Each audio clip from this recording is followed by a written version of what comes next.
Assalamualaikum warahmatullahi wabarakatuh. Apa kabar sahabat metronom? Bareng lagi bersama saya Irfan Ilmi di Metrum Studio 3 SMK Bakti Karya Parigi.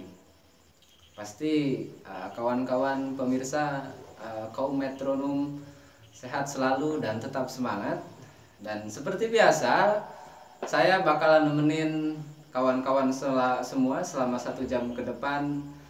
Dan seperti biasa juga kita akan berbincang tentang toleransi dalam bincang hangat mengenai pekerja perdamaian di Indonesia. Dan saya sudah ditemanin oleh satu orang sahabat saya, saudara Yohanes Rikar. Yohanes Rikar. Bung Yohanes ini dari mana Bung Yohanes ini? Dari NTT, Nusa Tenggara Timur. Nusa Tenggara Timur. Boleh diceritakan sepenggal tentang Bung Yohanes dan NTT? Nama Yohanes Rikar Plue, suku Flores, jenis kelamin saya laki-laki. Tentunya ya. Kalau perempuan kan jadi melambai. Ya. Umur saya sekarang meloncat jadi 19 tahun dari 18 tahun. Tapi belum punya KTP ya?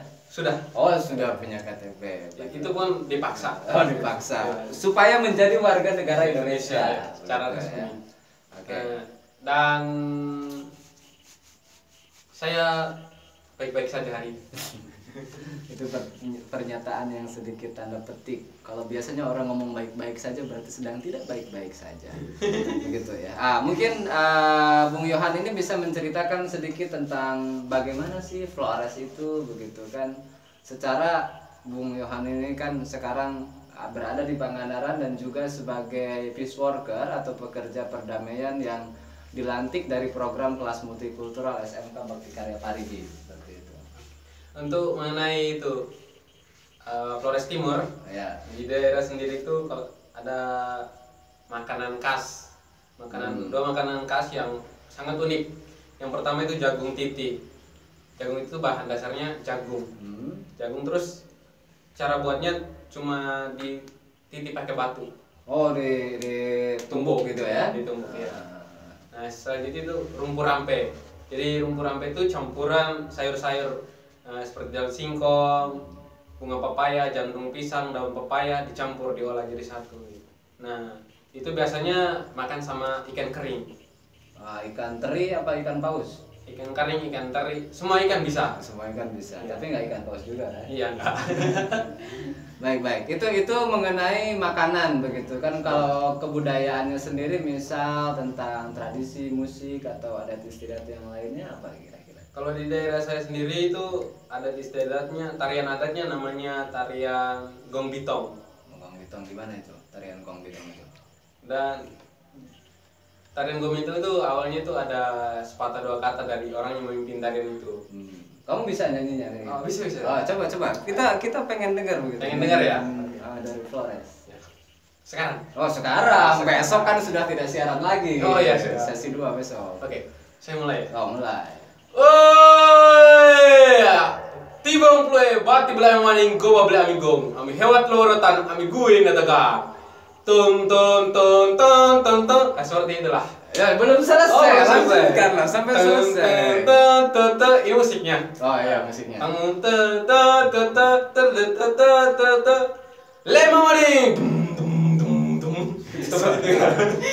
Mana nyanyiannya, itu musiknya. Saya pengen dengar liriknya begitu. Kalau nyanyian yang sering, kalau nyanyian sih sering dinyanyikan sama teman-teman waktu masih kecil tuh. Saya itu namanya Riwung Tihuk. Nah, gimana?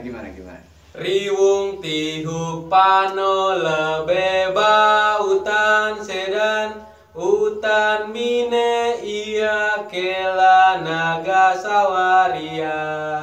Utan hamai planga suhamai pla iya hai atabine tue runtumpung gadis lomba desa hewa.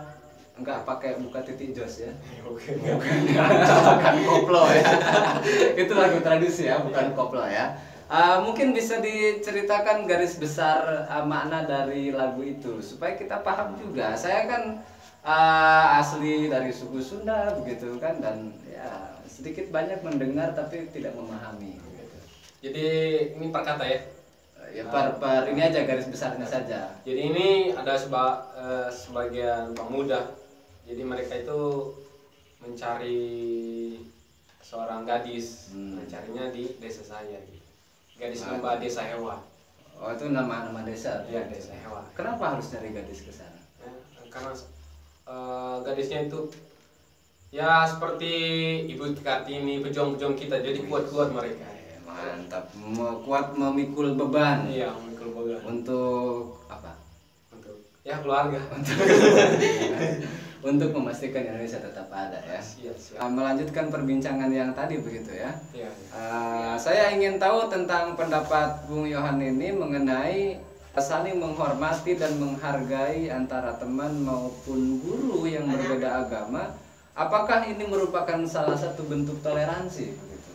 Dengan kita saling menghargai dan menghormati guru maupun teman yang berbeda. Karena supaya kita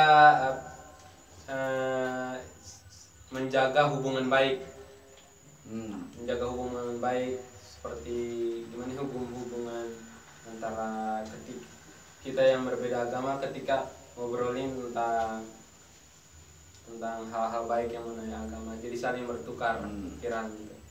Contohnya begini, ketika saya muslim nih, saya muslim, anggap saja saya sebagai gurumu begitu kan, ya, sebagai gurunya Bung Yohan ini begitu. Nah, terus saya mengajarkan tentang mata pelajaran pendidikan kewarganegaraan umpamanya begitu.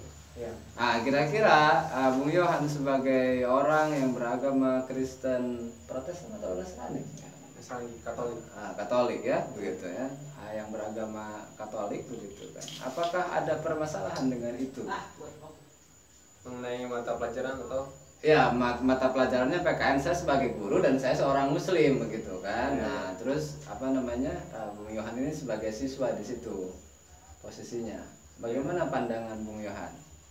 Kalau menurut saya sangat berperan jika ditambah dengan kita langsung apakah menjadi bermasalah ketika saya orang Islam gitu kan mengampu mata pelajaran PKN begitu kan, terus mengajar Bung Yohan ini apa namanya yang beragamanya Kristen begitu?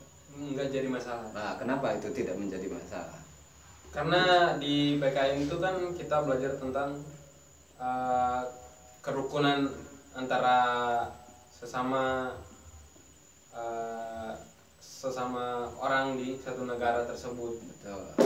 Kita saling belajar memahami, mengerti satu sama lain gitu.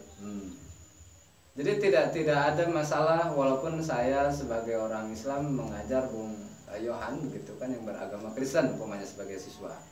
Tidak masalah. Tidak masalah. Tidak masalah.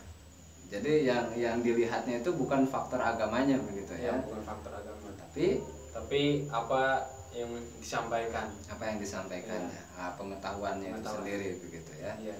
Oke, kemudian masih mengenai menghormati dan menghargai antar teman maupun guru begitu ya. Di sini kita berbeda antara suku dan budaya begitu kan. Apakah itu masih juga bentuk toleransi begitu kan, dan kenapa? Itu masih dalam bentuk toleransi. Kenapa? Karena jika kita tidak secara budaya, secara bahasa, secara daerah kita kan misa-misa itu berbeda. Ya.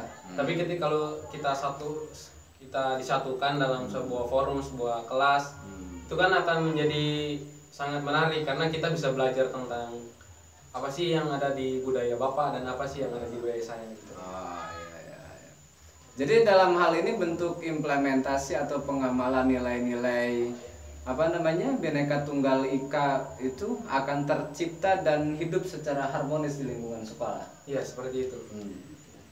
Jadi kira-kira yang pernah Bung Yohan alami tentang harmonisasi kehidupan kerukunan umat beragama, suku dan ras yang ada di lingkungan sekolah itu seperti apa misalnya? Misalkan ketika ini taman agama ya.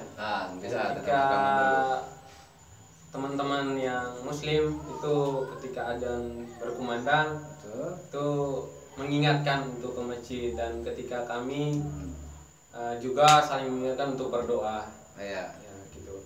Dan untuk kalau tentang budaya, tentang kebiasaan adat istiadat itu kami saling mengekspor satu sama lain. Jadi saya kasih tahu bahasa saya itu aku gimana, kamu gimana. Dalam bahasa Floresnya. Kira-kira aku tuh dalam bahasa Floresnya apa sih?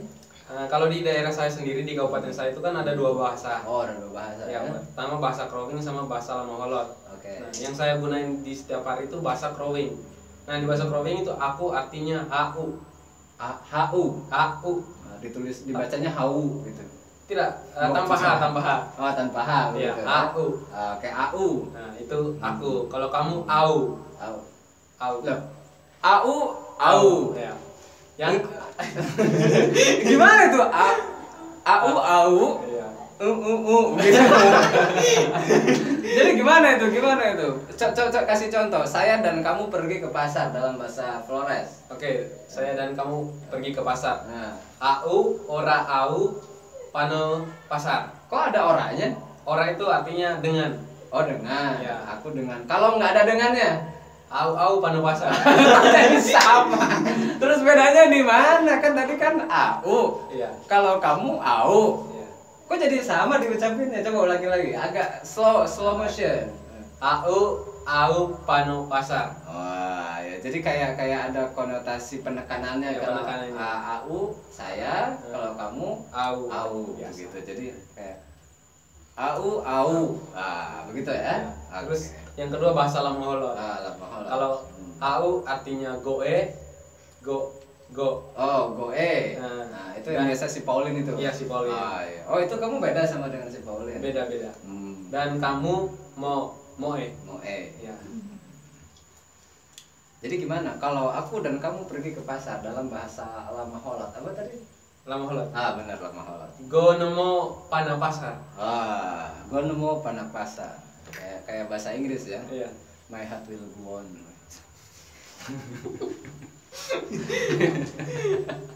Biasa jok orang-orang tua kayak gitu kan. Nggak nyambung sih sebenarnya. Kamu tahu artinya nggak my heart will go on?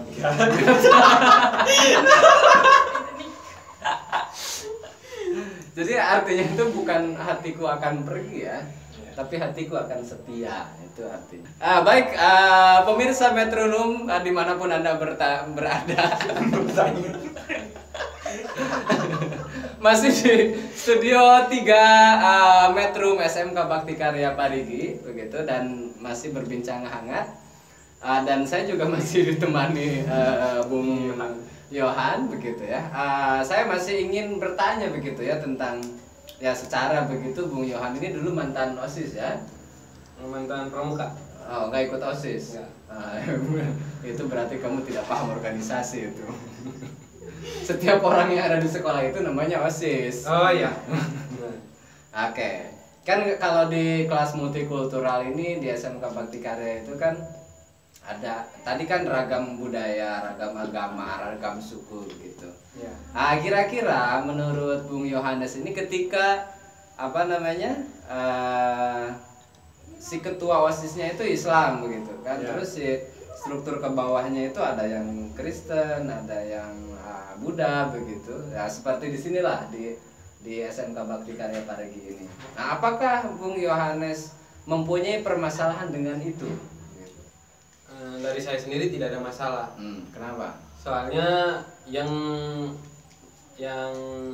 dikerjakan di sebuah organisasi OSIS itu bagaimana siswanya mengolah misalkan semua kegiatan sekolah tanpa harus menanyakan dahulu agamanya siapa, tanpa kita harus belakangkan agama gitu. Oke. Jadi yang penting itu adalah kinerja, Ya, kinerja kerja ya, dan profesionalisme dalam bekerja. Ya. Baik, terima kasih Bung Yohanes sudah jauh-jauh dari Flores begitu ya untuk hadir di Studio 3 Metrum SMK Bakti Karya Parigi ini. Tentu kita akan berbincang-bincang hangat lagi di perbincangan berikutnya dengan tamu yang secara ini saya datangkan jauh-jauh, nanti ada dari Aceh juga begitu kan, dari Kalimantan, dari Papua begitu. sengaja untuk berbagi cerita di sini, berbagi kisah-kisah toleransi bersama kita supaya kita percaya dan semakin yakin bahwasannya kita ini Indonesia dan kita akan terus merawat nilai-nilai kebinekaan yang ada di Indonesia. Terima kasih. Assalamualaikum warahmatullahi wabarakatuh.